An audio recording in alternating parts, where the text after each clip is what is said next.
thank you for joining us tonight from Peace at Home Parenting. My name is Aaron Weintraub. I'm the curriculum coordinator for Peace at Home Parenting and a teacher and a father myself of an almost 20-year-old, a newly 11-year-old, and a newly 7-year-old. And I am so excited tonight to be joined by Amy Alomar and Mike, who I know as Mike, but didn't put his last name up there. What's your last name, Mike? I'm so sorry. Faucher. Mike Faucher. Thanks for being here. Thanks for having me. Yeah. Well, Amy, why don't you introduce yourself, and then we can hear more from Mike as well. Wonderful. So I'm happy to be here. My name's Amy Alomar, and I work with taking sort of the intersection of education and how to use what we know works and how we talk with kids and how they build understanding and how do we apply that to family and parenting practices. I'm a teacher for 20 plus years in K-12 and higher education, and I've written 2 books in the use of reflective practice and conversation with kids. Yeah. Mike, go for it. I'm Mike Faucher. I'm a 20-year educator, middle and high school math.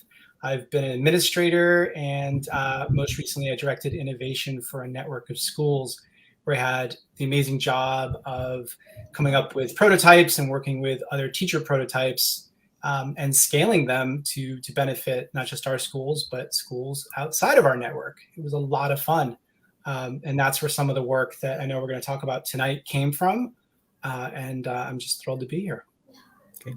Well, that's a good segue, Mike, because I know that for you to personally have invested so much of your time and energy into an organization that studies gratitude, and for the schools that you work with to think it's important enough to invest their resources, there must be something really important about it to you. Maybe you could tell us a little bit about why you chose this in particular to put your creative energy and time into. I found that gratitude was something of a superfood for student emotions, and not just student emotions, but also educator emotions. I was teaching math, 9th grade. I had a lot of my kids come in with, on average, 5th grade math skills, some as far back as 2nd grade. And I needed a way for them to feel safe, to feel connected, and to really develop the pro-social skills, the social emotional skills that I know would be necessary for them to collaborate, to accelerate their learning. And I spent all this time teaching social emotional learning next to the math, and gratitude was just had this disproportionate effect. It's very student-centered. It's strengths-based. You can't really be critical while you're thanking somebody.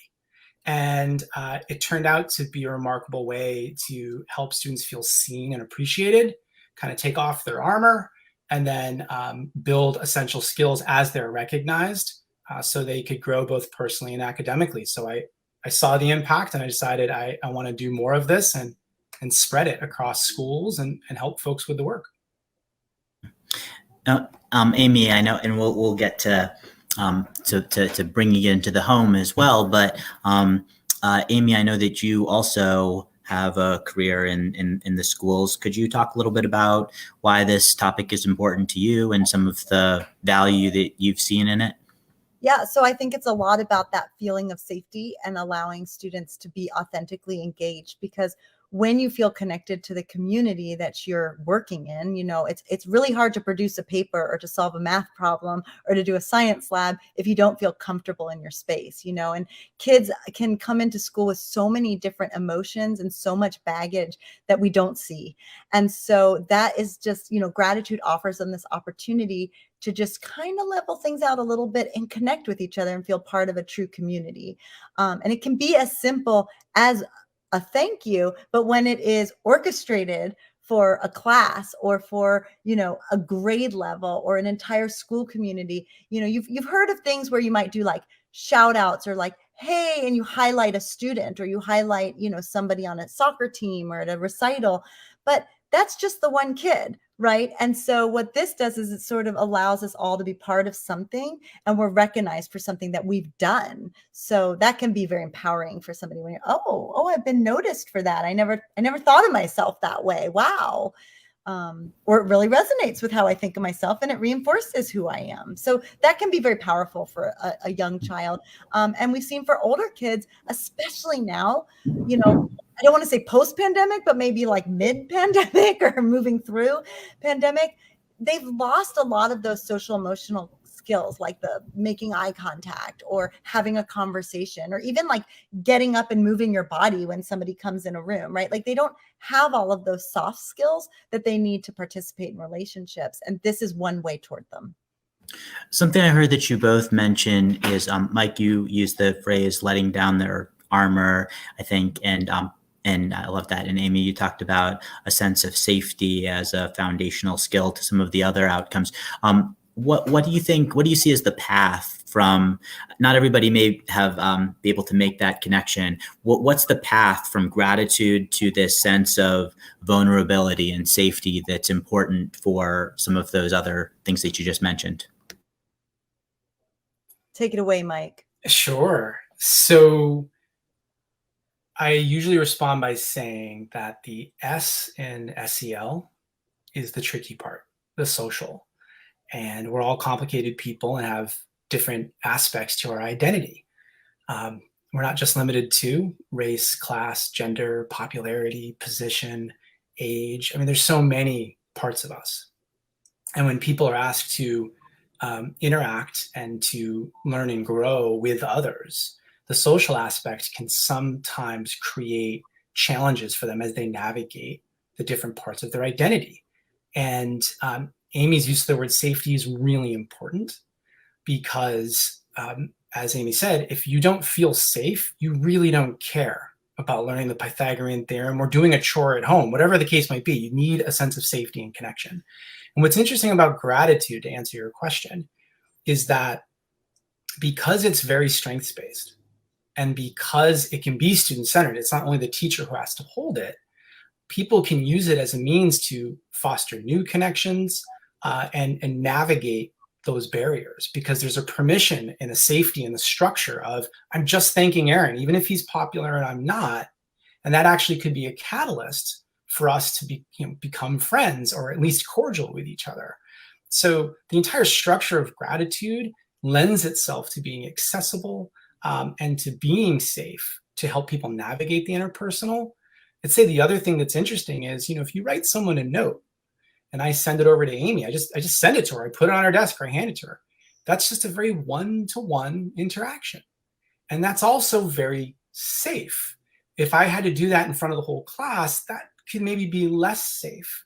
And so there are ways you can practice gratitude that support people to navigate the parts of their identity, to connect with others in ways that are healthy and that they feel that they can access, which to me, in a word, is equity, that everybody, regardless of their identity, can safely access the practice and its benefits. So gratitude as a leveler or a common denominator in social emotional relationships. And I like that. And everything that Mike's saying, and he's developed this amazing system that allows you to do that private communication, but also kind of build toward community in a school. But all of that can be done at home too. We've got parents and educators probably in our audience. And so when we talk about it's student-centered, it's child-centered, it's whoever's thanking and being thanked-centered. So parents, kids, grandparents, community members, all of them, teachers, co-students, they're all part of it. And so that idea, that's a very educational term, sort of student-centered, but what it means is it's person-centered. And so I'm equal to you in the way we thank one another.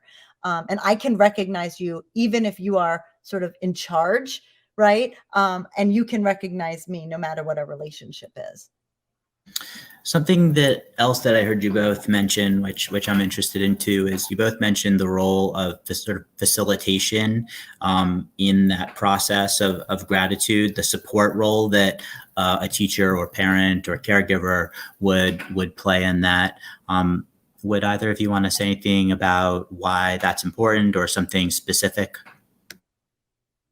Yeah, sure. I'll start maybe.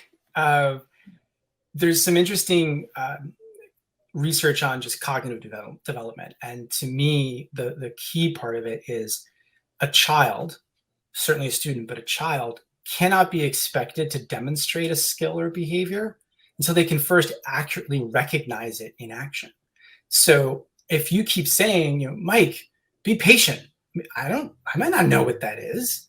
And so what's interesting about gratitude is it can be a mechanism for me to practice as a child, thanking others, recognizing, for example, patience in others. I can see it when my parents model it or my teachers model it and point it out.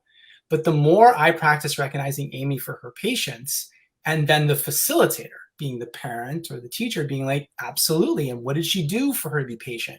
She was attentive and she waited to speak until you were finished. Okay, I understand what she did now. So the more I practice that, supported by facilitation from a parent or teacher, the better I get at recognizing it, and then the better I'll be at demonstrating it. And the nice thing about gratitude is it's two ways. So I can practice recognizing it in others, and I get feedback when people thank me for it. And I'll tell you, the thing that shifted my practice as a teacher and my role as an uncle, and I have a 3-month-old now, and he's not really responding to my gratitude yet, but I'm sure he will at one point. But one of the things that changed my practice and the practice of teachers I would coach the most was when I helped them explore the idea of, yes, you can correct decision-making and behaviors in class, and you want to spend at least an equal amount of time, if not more, catching people doing the right thing. The more you catch people meeting expectations, like being patient, the more they understand what they are, and the more that they feel valued, and you build a connection with them, but also you reinforce the thing you're catching them doing. So gratitude as a parent or an educator, and I could tell plenty of stories, is just a great way to do positive reinforcement in a real way that will reinforce not just the bond, but the skill that you're identifying. And the facilitation helps to bring it back to your original question. Yeah. And that's something at Peace at Home that we always talk about, right? Like punishment, it can shift behavior for the moment, but it doesn't work as much as catching them in the act, praising the effort, praising what they're putting into something and really helping them to be a part, kids being a part of their own consequence building, right? So that is very much in line with it. And the only thing I would add to that is, as a parent myself, having a practice at home is really important. And then you are the facilitator as the parent. And then you don't have to hold it like you do in a classroom. Sometimes you maybe need to continue that facilitation. As a parent, you can share that facilitation role pretty quickly as the kids get used to it, if you have a true practice. For us, it's at the dinner table. For many, it's at bedtime. For some, it's journals, thank you notes. But, just really a true practice, meaning it happens regularly. Yeah, and I think that, taking what, Mike, I heard you say about gratitude being something that can be done, anybody can do it. It can be done at sort of a lot of different ages and stages of development, but it might look different. You have a young child, and, Amy and I have children different ages too. And I guess when I think about gratitude and what we talk about when we're talking about gratitude, it sort of encompasses or can encompass a whole spectrum of behaviors and developing sense of self, from being thankful all the way up to being wise. And one of the ways I talk about this with the kids I work with in my practice, or the way I think about it, is, a young child may go to the fridge and get an apple and then sit and eat it and go, fantastic. Look how, I got this apple, and I got this apple out of the fridge and I ate this apple. Amazing.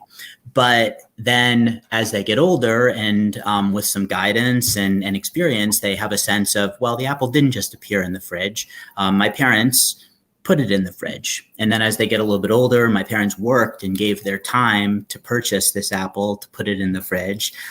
Somebody worked in the store to keep it clean and stock the shelves and drive the truck late at night. Somebody planted the seed, all the way up to this sense of whatever something greater than yourself is. The plant, the planet nourished, the soil nourished this apple.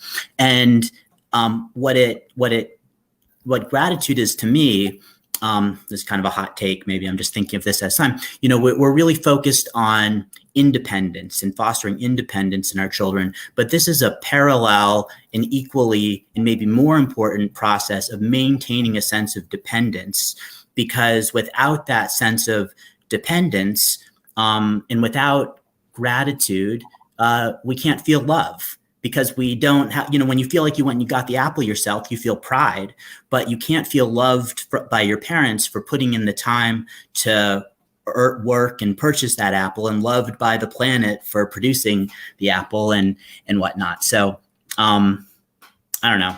That's my thought about that. Amy, I know that you focus a lot on character building. Do you want to say anything about that? I have an apple almost every day for lunch. And now I'm thinking, wow, I really don't practice enough gratitude for that apple. I'm going to give it more thought tomorrow.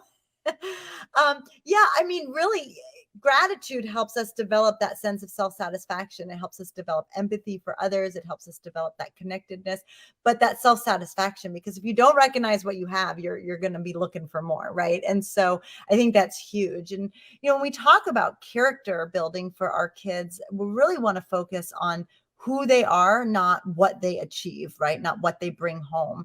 And I think that gratitude plays a huge role in this, because we are helping them to see their role in the world. Who am I as part of this family? Who am I as part of my community? And what am I doing, right?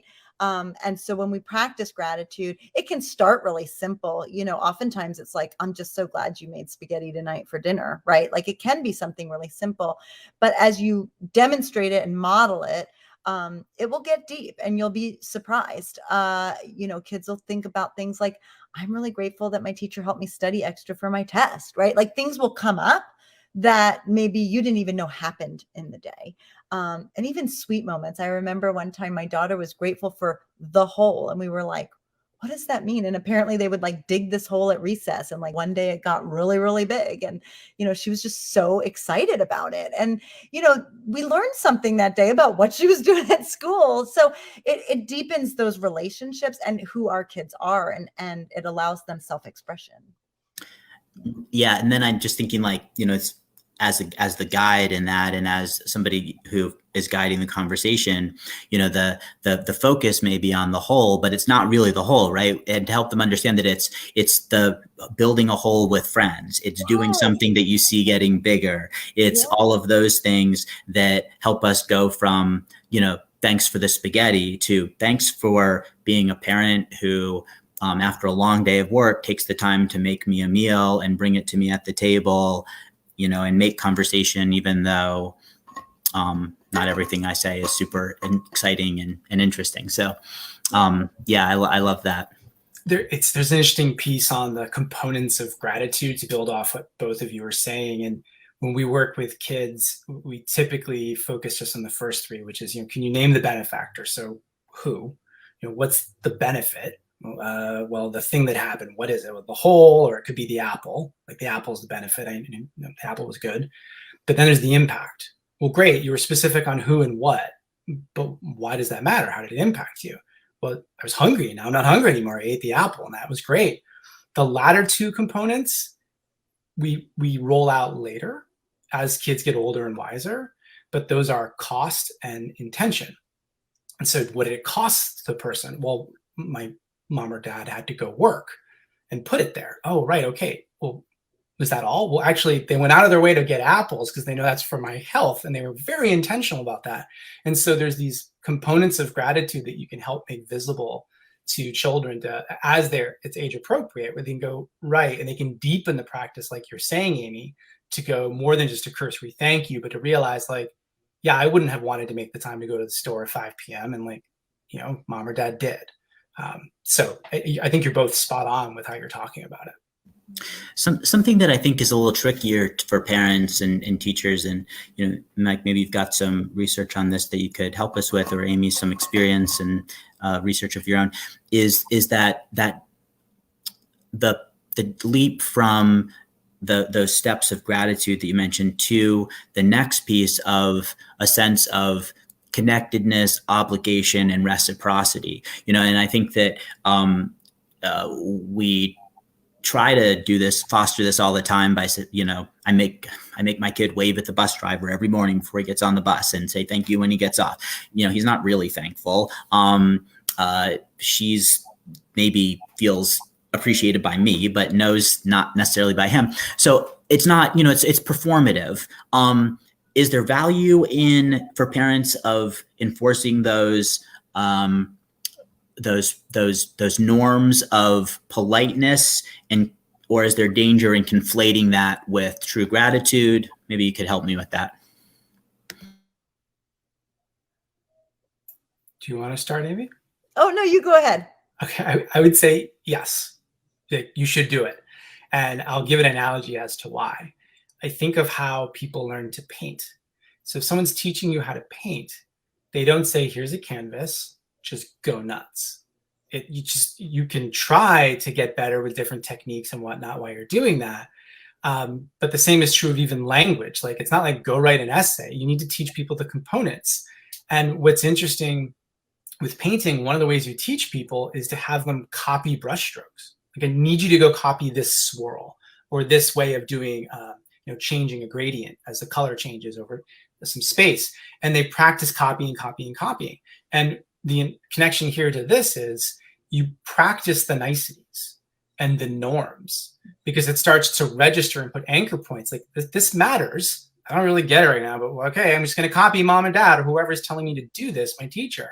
But then when you're ready to take more ownership and agency and to go deeper, you have the initial schema and the components, and you realize the value because it's been pointed out to you that this does matter. And sure, I've had people push back and go, just saying thank you for, I don't know, holding the door. Like, that's just why. It's like, there's a spectrum, and it's an opportunity to connect and let someone know you see them. And it doesn't mean it's worthless. It's an and. It helps you prepare for when you do want to go deeper in some of the ways, Amy, that you talked about. So it's an absolute yes, in my opinion, because it teaches you the brushstrokes, so then you can be creative and have your own picture on a canvas later. When you can recognize those moments, you have the syntax and the moves to create it. Yeah, I mean, I echo all of that. I think it just gives you the tools of how to start, and you're also modeling. So it's not that your son isn't grateful to the bus driver. Your son may not be thinking about what it is to be grateful. And I'm gonna actually tell you, and you're gonna think, oh, her kids are just perfect because she's got these great stories. I mean, we definitely have our own, struggles, but our son, we have a bus driver shortage right now, like many people across the country. We've got, teacher shortages, custodial shortages. I mean, the kids notice these things. The bus has been late every single day, and to the point where it's hours late sometimes. The bus driver was having a hard time. Another kid wasn't nice. And my son came home and told us this and said that he had written a note in the back of the bus while they were driving, and just said, I just wanted her to know, like, we appreciate her. Like, I need the bus.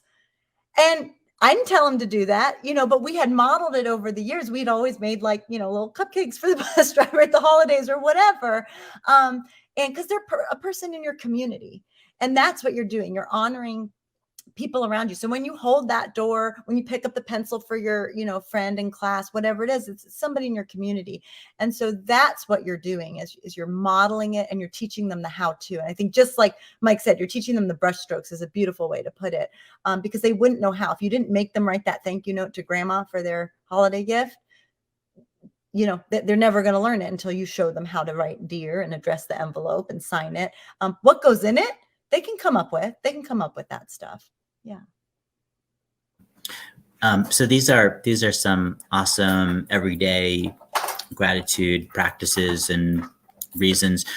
Do either of you have any traditions or rituals that you that are special to this time of year with the holidays season?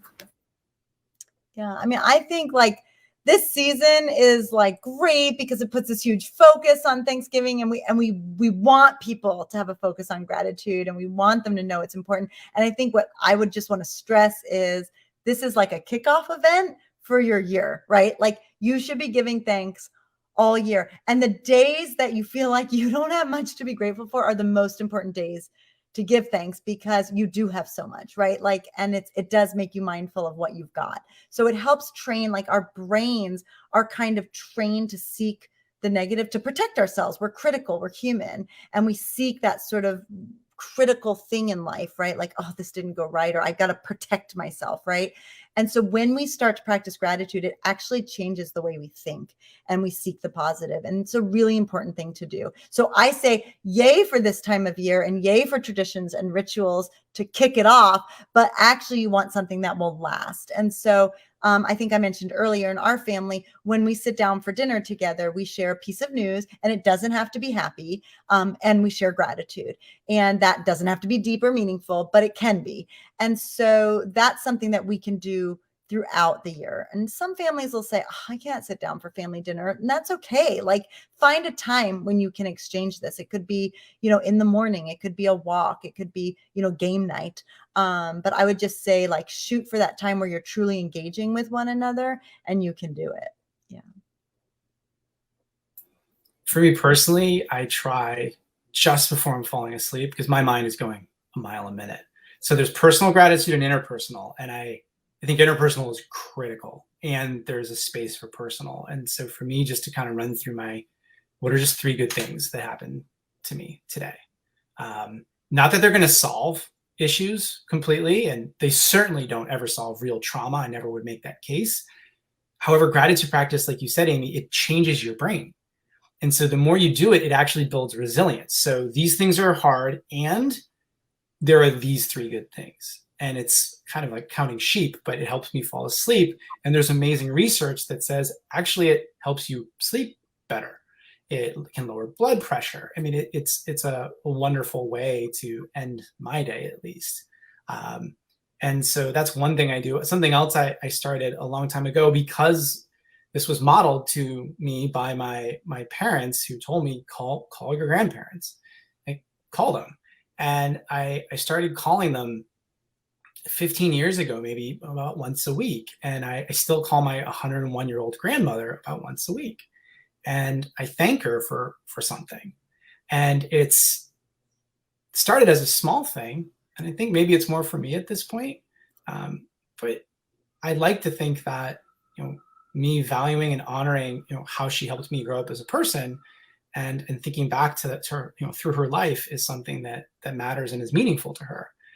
So those routines I've tried, as Amy said, to carry throughout the year, because it may be a month, but it really should be a way we add to our routine diet for our own kind of emotional hygiene, if you will. Love that. You mentioned talking to your grandmother with the phone. I know that, Mike, your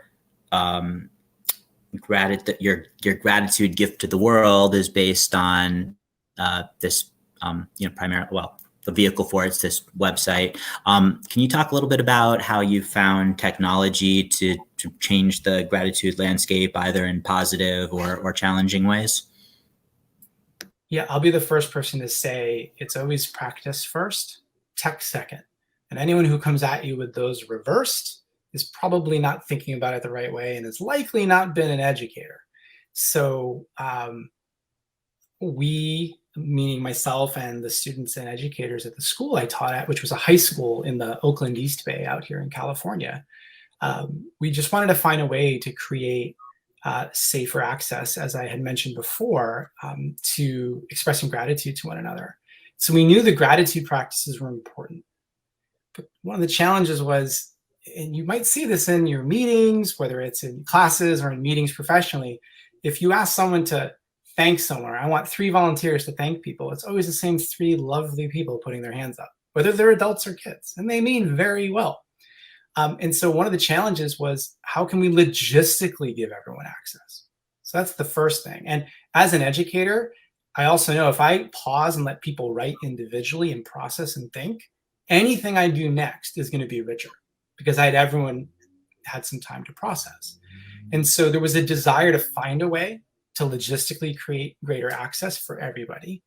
But there was also a desire to create one-to-one connection, because that S in SEL, that public expression, was hard. And an example I'll give is young men. So the young men in our school were perfectly comfortable making fun of another young man publicly. No problem. However, expressing thanks to another young man was not viewed as masculine by some because they were showing they needed help. And so that's one example of an identity, but you could think of someone who's still learning the primary language, someone with learning difficulties, someone who's shy, someone who doesn't know how to navigate popularity boundaries. We wanted to find a way to create connection, space that was declared and safe for people. And when we thought about it and we looked at it, we knew the practices that were really important. We realized that there was a place for technology to complement and to create that safety. And so the ability to send an interpersonal thank you note that teachers can monitor, but only you would see, Aaron, if I sent it to you, other than our teacher, Amy, and that you can't even reply to. You can't, there's no reply button. You just have to sit there and be thanked. People are terrible at just sitting there and getting thanked. It's just like they're bad at getting complimented. We realized there were really important roles that technology could play to create that safety. And I would say the coherence. And I guess the last piece on this coherence I'll mention is, imagine if you could see every thank you note you ever received in one place, sorted into piles by reason. And I don't know about you, but I have a folder, it's purple, that I was given my first year of teaching by a mentor. And they said, put every thank you note you ever get in here. Parent, kid, doesn't matter. I said, oh, okay. And about 4 years ago, I had it opened at the end of school one day, and I don't know why. I started moving these notes around by reason into piles. And I started realizing this patience pile was much higher, literally higher on my desk than others. And I didn't know why, because I don't think of myself as a patient person. So I started opening the notes and I was looking at the evidence, and they said what I did to lead them to thank me for patience. And I said, wow, well, what happens if kids had this experience? And they could see every thank you note in one place, and people could thank them across social barriers safely. And honestly, that's where we made the decision. Technology has a complementary role, but not the starring role. It's the practices that make the difference, but they're enhanced, and things can be more equitable when people have that safety and coherence. Something I love about what you just said was that, the pile was nice, but it wasn't helpful. What was helpful was when you opened it and you saw the people who had taken the time to say what it was that they were grateful for, what you had done. Amy, you are somebody who I have learned a lot from about facilitating meaningful conversations. What are some, is there like a conversational skill or a way of encouraging that gratitude sharing that children to be sort of skillful, intentional, specific in a way that's helpful, like that years later when you open your purple folder? Well, I think guiding them through, what are you thankful for and why, like showing that evidence is a big piece of that. In terms of a conversational skill as the parent, I think refraining from judgment is huge, because when we judge, even to say, oh, that's such a great thing. Oh, thank you for sharing. That was so wise of you, right? If we just kind of step back and refrain from sharing judgment, it opens up the conversation. Judgment can shut it down, good and bad judgment. And then also, I love to encourage people to let go of expectations of where a conversation may go. So, what is a hole, right? like see where this will lead you. Because when you go into a conversation, like we're going to do gratitude, and then I'm going to do this, and my gratitude's this, and you kind of expect things. It's not really a conversation. It's just kind of an exchange, transaction really. But when you let go of it and you're just like waiting to see, then you're really listening. Then you're practicing true listening. You're not just, as the famous quote is, like, listening is more than just waiting for your turn to talk. You're really processing, and that can make a huge difference. When we started, I had some ideas, but then I'm listening to what Mike's saying and what you're asking, Aaron, and I'm thinking, oh, well, actually what they're asking is this. It's not to just do whatever I had in my notes to cover tonight, and so you really want to practice that with your kids, because it's honoring them and validating their ideas. Yeah. I love that. I do want to get to what you had in your notes tonight, though. But I think what what I just before we shift away from, I was just thinking again about something that Mike you said about that the way that sort of the personal or cultural things that the boys in your school or the young men were holding on to that was making them feel like they couldn't express gratitude publicly, is that sense of it, it can be humbling, it can be vulnerable. And sometimes parents aren't always comfortable being vulnerable or humbled in front of their children, but yet we've all talked tonight about the importance of modeling behaviors. Maybe one or each of you could sort of share an idea about how a parent could model gratitude, not in front of their child, but to their child for something. Yeah. You want me to start, Mike? We have a lot of, as our kids get older, so I have a 20-year-old, almost 21. I've got an 18-year-old and I have a 14-year-old. So we've been sort of modeling and having this practice of gratitude for quite some time now. And I'll just say on a personal note, we were going through sort of a personal drama, a personal tragedy with the family. And my son, who has been studying a lot in, sort of crisis management, he really helped out. He really helped us think through some decision making in a way that our children haven't ever had to step up and do that. And I was really impressed. And so my gratitude was authentic and genuine. So it wasn't even a choice of me showing vulnerability. I mean, he's my kid. He saw me going through something and he stepped up without anybody asking and provided really helpful advice and suggestions. And that was something that I felt, I took for granted at first, to be quite honest with you, because I was just sort of going through the motions, and then, was able to pause and step back and go, this was really helpful, which was kind of funny because we always call him Helpful Alex as sort of a funny, he sort of named himself that at a very young age, but it was really wonderful to be able to be authentically grateful to him. So I don't know if that's modeling, Erin. I mean, it just, because we had the true practice, it happened. Yeah. Oh, that's beautiful. Mike, do you want to say anything about that? Or? I'm newly married. I have a new kid and my first, and but I've been an uncle for a little while. I think two quick things I'd share is whether it's the pleasantries or the cultural norms, saying thank you and recognizing your partner. There's actually great research. It matters a lot. Even if in the beginning it's just like, thanks for whatever, but it really matters, particularly if you add up all the little moments, right? They need to feel seen and appreciated. And I know I appreciate that. And I think it was particularly acute during the pandemic. My wife and I got a lot of time together. The other thing I would say, being an uncle, I have a twin brother who has, he has 5 kids, and 2 of them, 10 and 6, Lila and Liam. And I remember I was taking them out. I was going outside to play, do something like that. And my point here is I want to talk about direct versus indirect benefits, because I could shout you out, Erin, but the difference between a shout out and expression of gratitude is I derive a benefit either directly or indirectly if I'm grateful to you.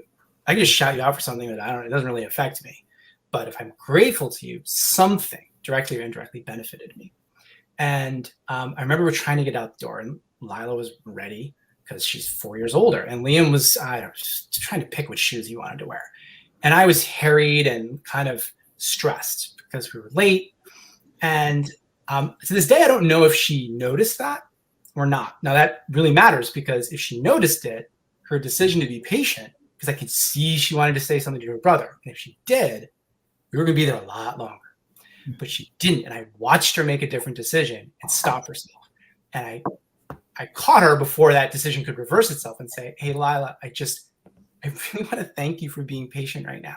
I know you might want to say something. I appreciate that you're already ready to go, but you're choosing not to say something right now. I made sure she knew what she did to equal patience. And I just said, I really want you to know that. And then the impact, I said, is I'm really stressed right now, and you're making this easier for me. Thank you. And that was super genuine. And again, if she didn't realize I was stressed and she did it, it cost her a little bit of time, and the intention was just not to make her brother mad, fine. But I indirectly benefited from that decision. And that's really helpful because a lot of people cast about, whether it's with new people they're trying to thank or a situation like that where they're like, it's going to feel weird or forced. Consider the indirect benefit you might be getting for how someone's decision or way of being is affecting a group that indirectly benefits you as something to thank. And I started doing more and more of that. And my relationship with them, I thought, became stronger. And certainly we navigated life together a little bit more easily. Oh, I love that. Amy, you just mentioned your notes, and I hate to miss any opportunity to hear what you bring to a discussion. Is there anything about the topic of gratitude that's important to you that you think we should make sure as part of this conversation tonight? Well, I would just only add, and we might have even said it earlier, that I think it's a community builder. So it's great for your parenting and it's great for your familial connections, but it's bigger than that. So you mentioned grandparents, Aaron, and we've talked about like other members of the community, but and your niece and nephew, Mike. I think it's something we can take care of each other in a time right now where we feel very disconnected. So not just our students, although that is like the microscope is on schools right now and social emotional learning, but not just our students, like as parents, like some of us have been out of work. Some of us have just been working from home. We're all in different situations. And this is a great way to make those connections and like reignite them, but also to make new connections, because who doesn't like being thanked, right? Like Mike said, it could feel awkward. Like it might, but like, who's going to be like, please don't do that. Take that back. They're just not going to. And it feels good. And so I think, any kind words you can share with real meaning is powerful. And I also love that you brought up, thanking your partner, because that's a relationship that we can take for granted. Everybody could take for granted really easily, especially if you have a very good relationship, because it works so smoothly. And so as parents, often we co-parent maybe with somebody in the home, maybe it's a spouse or partner, but also there's grandparents involved or babysitters or nannies involved. And so, just remembering your full community when you're talking about this, that we're all in this together, and it never hurts to acknowledge what somebody's putting into something. Yeah. And in fact, not only does it not hurt, it actually makes your relationship stronger. This is inspiring to me because I'm somebody who is not very comfortable. I get uncomfortable with thanks and praise, and I'm starting to get a different perspective on it, or an angle from hearing what you both have shared about the importance of it for the person who's sharing it. It's not necessarily just meant to compliment the person who's receiving, and how shutting that down may not be fair for the other person, saying something self-deprecating, or, and so I'm going to commit to working on just saying thank you and being open, more open to other people's gratitude. I think is particularly going into the Thanksgiving season. I'm gonna practice that. It's not inappropriate, but like Mike offers this full curriculum with give thanks, and no, not at all. Please. Yeah. I want to make sure we finish with hearing more about, there's this like free set of practices that Mike, I think would work really well in families too, and those are just easily accessible. So, the whole program is amazing for schools, and this little set of practices that teachers can use as a one-off could also be used to strike up conversations in the family. Yeah, well, that's a really helpful tie-in. I want to start to think about wrapping up tonight with maybe each of you could share sort of a way to reach you, or hear more about what you've shared and the practices that you've shared this evening. And then we can finish by each sharing something that we're grateful for. Amy, do you want to go first? And then Mike, you can share about give thanks, and we will put it into the chat so that when people watch this, either if you're watching it now live or if you are watching this later, you'll be able to visit Mike's organization. And Amy, if you like us to put anything in for you, we can do that as well. Do you want to?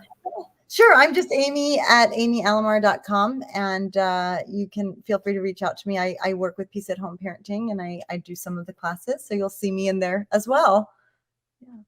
Go ahead, Mike, you give it a shout out. And also, like, Giving Tuesday is coming up, so maybe people can support the effort. Yeah, thank you. I appreciate y'all bringing it up. And yeah, I think these practices are I'll speak to them in a moment for how I think they can support the families and particularly the holidays as they come up. I can be reached at mike@givethanks.org, and that's give THX as an X-ray.org, because we're really edgy. So feel free to email me there, or just do a Google search. You'll find the website. You can poke around, and the practices are on there. But I think the practices are lovely because we see students take them home and then lead them in the car ride home or on the bus ride home with one of their siblings or their parents, or at the dinner table, or like Amy said, there's so many places it could happen. And coming up to these holidays, I probably don't have to say, our country, the world, our country in particular, is going through some tough times. And sometimes the holidays, when you see family or extended friends, can create some intense moments. And it can be an and. You can have some intense moments, and you can help navigate them just by still saying thank you and recognizing and valuing other people. Because the thing that actually got me to walk away from my teaching and to start Give Thanks as a nonprofit was a ninth grader we were talking to who used the program the very first year. And we were asking her about it. She started quietly crying. We said, Maria, why are you crying? Are you okay? And she said, I just didn't know some of these people even knew who I was. I feel seen and appreciated for the things that I'm doing. And she didn't identify as popular and she identified as someone who's still learning the language. And so it was a big deal to her. And I realized at that moment, whether it's students, whether it's children at home, or whether it's families and friends trying to navigate the holidays, being seen and appreciated for who you are, it really matters. And I know we're out of time, but I just want to end by saying, this isn't just a nice thing or a nice to have. This is a gotta have connection is. And there's a huge research base on this. It's not squishy. There's a remarkable research base. Just go ahead and do some searches online. It's remarkable how powerful gratitude and how accessible it is. So mike@givethanks.org, and be happy to share the practices or give them in the notes, Aaron, if you want to link them so folks can peek at them and use them with their own families. Awesome. We will definitely do that. And speaking of being seen for who you are, it's thx.org. And we'll get that. We'll change that in the chat and put the right link in. So Amy and Mike and I'll go to what's something that you're feeling grateful for this week or this evening, or Amy? Gosh, it sounds like a little lofty, but truly this week for our children's health and safety. that's something that super mindful of this week. Yeah. And I'm grateful for, I went for a walk with a friend today in the woods. We live in central Connecticut here, and it was a beautiful fall day. And I don't get out of the house or talk to other adults very much. And I often think of myself as not needing that, but I really appreciated it today and felt its value as I'm feeling this conversation, talking to you all. Mike, how about you? What's something you're grateful for? I am grateful for my son's smile. I didn't know this. I assumed babies smiled right away. Apparently they don't. So he started smiling. He's 3 months now. He started smiling maybe a month ago. I wasn't sure if it was gas, but it's so just sincere, and it greets me. He almost forgets I'm there every time, and then I come back and go, oh, and it's just, man, I'm just so grateful for it. So in moments of stress, it just centers me, and it's been such a joyful step of discovery as I become a father, and I'm sure laughing will be the next thing I'm grateful for when he does that. But this is a pretty big one. It's been just a lovely de-stressor and thing to help me connect with him. Oh, awesome. Well, I am grateful for this conversation with you all. I'm grateful for parents who've taken some time out of their evening or day to watch this and work on a gratitude practice, deepening a gratitude practice with their own children and families and perhaps themselves. I'm grateful for having been connected with this great resource of Give Thanks, and I am going to add it to my Giving Tuesday list, and I would encourage other people to as well. Thank you, Amy and Mike, for being here with us and giving your time and wisdom and practical advice. And we will do this again. It was really fun to be part of a team with you three. All right. And thank you, Pam, for your technical support tonight. Bye, everybody. Good night. Good night.